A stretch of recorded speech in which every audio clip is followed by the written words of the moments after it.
So hello' everyone, আজিৰ এই ভিডিঅ'টোত আমি তোমালোকৰ ক্লাছ 10ৰ পদ্যাংশ যিটো এছামিছৰ পদ্যাংশৰ ইয়াৰ ইম্পৰ্টেণ্ট দিম।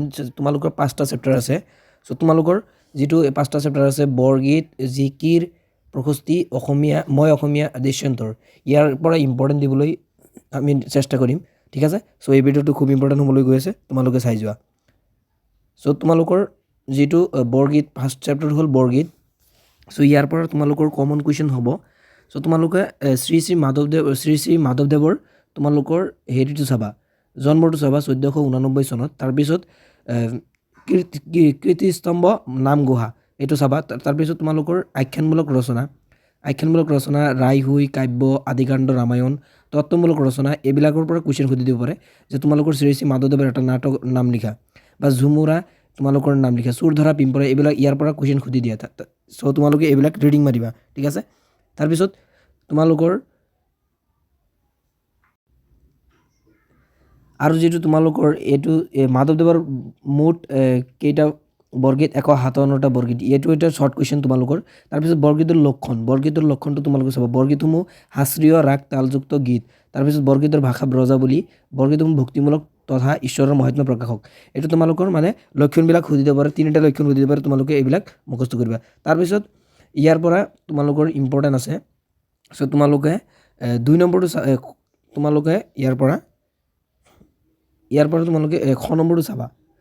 হনক হনন্ত যোগী যাহাকো ধিয়াই, হনক হনন্ত আদি যোগীসকলে কাক ধ্যান কৰে বুলি কৈছে। তাৰপিছত 19 নম্বৰটো চাবা। 19 নম্বৰটো ভেৰি ইম্পৰ্টেণ্ট। বৰগীতটো কি ৰাগত বন্ধা হৈছে। তাৰপিছত 15 নম্বৰটো চাবা। কবিয়ে বান্ধৱ বুলি কাক সম্বোধন কৰিছে। তাৰপিছত 2 নম্বৰটো মুখ বা মানে কি, এইটো ইম্পৰ্টেণ্ট আছে। তাৰপিছত 2 নম্বৰটো ইম্পৰ্টেণ্ট আছে, বৰগীতৰ মূল ভাৱ, এইটো ইম্পৰ্টেণ্ট আছে। তাৰপিছত তোমালোকৰ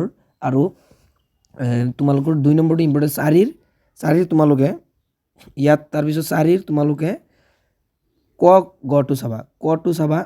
সহস্ৰ বয়নে যাৰ নপাবন্ত সীমা, অধমে জানিব কেনে তোমাৰ মহিমা। তাৰপিছত তোমালোকৰ গটো চাবা, ইয়াৰ ঘৰটো চাবা। ঠিক আছে, তাৰপিছত 5 নম্বৰটো চাবা।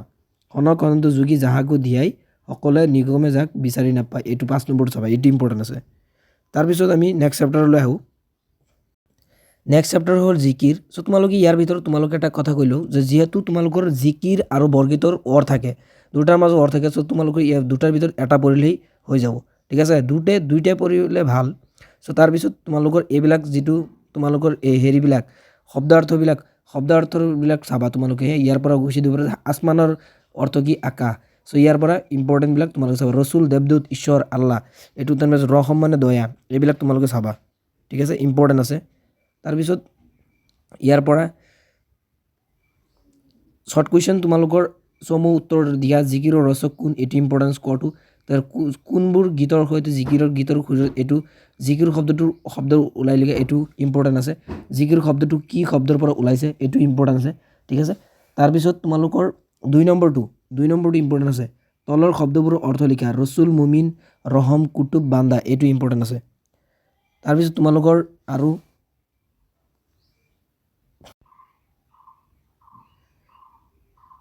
3 নম্বৰ যিটো মক্কাৰ দুৱাৰত চাহাব জীৱই মাৰে তালি, যেনে হালে হলৰ লগত দৰিকাৰ টপালি, উল্লেখিত কবিতাটিৰ অন্তৰ্নিহিত ভাৱটি বিশ্লেষণ কৰে, এইটো ইম্পৰ্টেণ্ট কুৱেশ্যন, এইটো ইম্পৰ্টেণ্ট তোমালোকে চাবা। তাৰপিছত তোমালোকৰ চাৰিৰ যিটো তোমালোকৰ ব্যাখ্যা আছে। চ' তোমালোকৰ যিটো চাৰিৰ ব্যাখ্যা আছে, ইয়াৰ পৰা তোমালোকে কটো চাবা, কটো ইম্পৰ্টেণ্ট আছে। তাৰপিছত তোমালোকে খটো চাবা, ক আৰু খ, এইটো ভেৰি ইম্পৰ্টেণ্ট আছে।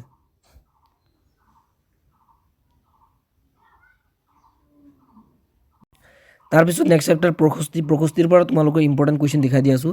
চ' প্ৰথম কথা হ'ল তোমালোকৰ যিটো ৰঘুনাথ চৌধুৰীৰ পৰা কুৱেশ্যন সুধি দিব পাৰে যে ৰঘুনাথ চৌধুৰীক কি কবি বুলি জনা যায়। চ' এইটো এটা ইম্পৰ্টেণ্ট কুৱেশ্যন। চ' তোমালোকে ইয়াৰ এনচাৰটো ওলাই ল'বা।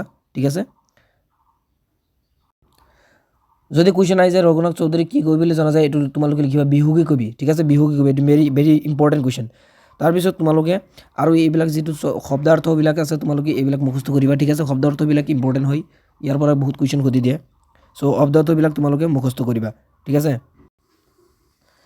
চ' ইয়াৰ পৰা অতি চমু উত্তৰৰ পৰা কটো ইম্পৰ্টেণ্ট, তাৰপিছত খটো ইম্পৰ্টেণ্ট। ঠিক আছে, খটো ইম্পৰ্টেণ্ট তাৰপিছত ইয়াৰ তলত আৰু তোমালোকৰ তিনিটো ইম্পৰ্টেণ্ট তাৰপিছত তোমালোকৰ পাঁচটো ইম্পৰ্টেণ্ট তাৰপিছত তোমালোকৰ হাতৰ গড়টো চাবা ঠিক আছে হাতৰ গড়টো তোমালোকে চাবা হাতৰ গড়টো ইম্পৰ্টেণ্ট আছে এইটো তোমালোকে ইম্পৰ্টেণ্ট ইয়াত যেহেতু পাঁচটো আছে যে প্ৰশস্তি কবিতাটোৰ মূলভাৱ লিখা এইটো ইম্পৰ্টেণ্ট আছে প্ৰশস্তি কবিতাটোৰ মূলভাৱ ইম্পৰ্টেণ্ট লিখা এইটো ইম্পৰ্টেণ্ট আছে এইটো চাই ল'ব তোমালোকে তাৰপিছত মই অসমীয়া কবিতাটো আহিছোঁ চ' মই অসমীয়া কবিতাটো তোমালোকে সৈয়দ আব্দুল মালিকে লিখিছিল চ' ইয়াৰ পৰা তোমালোকে ইম্পৰ্টেণ্ট কুৱেশ্যনবিলাক আমি আলোচনা কৰিম চ' তোমালোক ইয়াৰ পৰা ইম্পৰ্টেণ্ট কুৱেশ্যন তোমালোকৰ চ' এইটো চোৱা তেওঁক কি কবি গল্প সম্ৰাট বুলি জনা যায় এইটো ইম্পৰ্টেণ্ট কুৱেশ্যন ইয়াৰ পৰা কুৱেশ্যন সুধি দিব পাৰে ঠিক আছে তাৰপিছত যিবিলাক শব্দ অৰ্থবিলাক আছে শব্দ অৰ্থবিলাক তোমালোকে মুখস্থ কৰিবা ইয়াৰ পৰা শব্দ অৰ্থ সুধি দিব পাৰে হে ইয়াৰ পৰা কমন দিয়াটো খুব কঠিন চ' তোমালোকে শব্দ অৰ্থবিলাক তোমালোকে চাবা তাৰপিছত ইয়াত তোমালোকৰ যিটো এইবিলাক কুৱেশ্যন আছে কুৱেশ্যনৰ ইম্পৰ্টেণ্ট দি আছোঁ ইয়াৰ পৰা তোমালোকে কটো চাবা তাৰপিছত কটো চাবা তোমালোকে তাৰপিছত গটো চাবা অসমৰ হেংদাং তাৰপিছত ঘটো চাবা ঠিক আছে ক গ ঘ এইটো ইম্পৰ্টেণ্ট আছে এইকেইটা ইম্পৰ্টেণ্ট আছে তাৰপিছত তোমালোকৰ 2 4 5 এইটো ইম্পৰ্টেণ্ট আছে এই তিনিটা তাৰপিছত 8 নম্বৰত আছে ব্যাখ্যা কৰা চ' ইয়াৰ পিছত ইয়াৰ ভিতৰত তোমালোকে কটো চাবা ঠিক আছে কটো চাবা তাৰপিছত তোমালোকে খটো চাবা আৰু ঘটো চাবা ঠিক আছে এই তিনিটা তোমালোকে চাবা তাৰপিছত যিটো 9 আছে 9টো চাবা তোমালোকে 9টো ইম্পৰ্টেণ্ট আছে 9টো ইম্পৰ্টেণ্ট আছে তাৰপিছত তোমালোকৰ 10টো ইম্পৰ্টেণ্ট আছে 10টো ইম্পৰ্টেণ্ট আছে তাৰপিছত গ্ৰামাৰ ছেকশ্যনৰ 1টো ইম্পৰ্টেণ্ট আছে 3টো ইম্পৰ্টেণ্ট আছে ঠিক আছে এই 1 আৰু 3 গ্ৰামাৰ ছেকশ্যনৰ এইটো ইম্পৰ্টেণ্ট আছে তাৰপিছত নেক্সট তোমালোকৰ আৰু এটা আছে দৃশ্যান্তৰ চ' ইয়াৰ কমন কুৱেশ্যনবিলাক আমি আলোচনা কৰিম চ' তোমালোকে হৰে কৃষ্ণ ডেকাৰ ইয়াৰবিলাক তোমালোকে চাবা যিটো তোমালোকৰ দ্য চেণ্টিনেল আছে কাকত গৰি সম্পাদক আছিল গৰি ওহি আলোচনীৰ সম্পাদক আছিল এইটো ইম্পৰ্টেণ্ট কুৱেশ্যন হয় তোমালোকে ইয়াৰ পৰা কুৱেশ্যন সুধিব পাৰে তেওঁৰ একমাত্ৰ উপন্যাস হ'ল আগন্তুক এইটো তোমালোকে তাৰপিছত যিটো চমু উত্তৰ দিয়া ইয়াৰ পৰা তোমালোকে কটো চাবা তোমালোকে তাৰপিছত খটো চাবা তাৰপিছত তোমালোকে ঘটো চাবা ঠিক আছে মানুহজনৰ ঘৰৰ দাঁতিয়ে কিহে নমস্কাৰৰ ভংগীত আছিল এইটো ইম্পৰ্টেণ্ট কুৱেশ্যন হয় তাৰপিছত তোমালোকে 3 4 5 6 এই চাৰিটাই তোমালোকে চাবা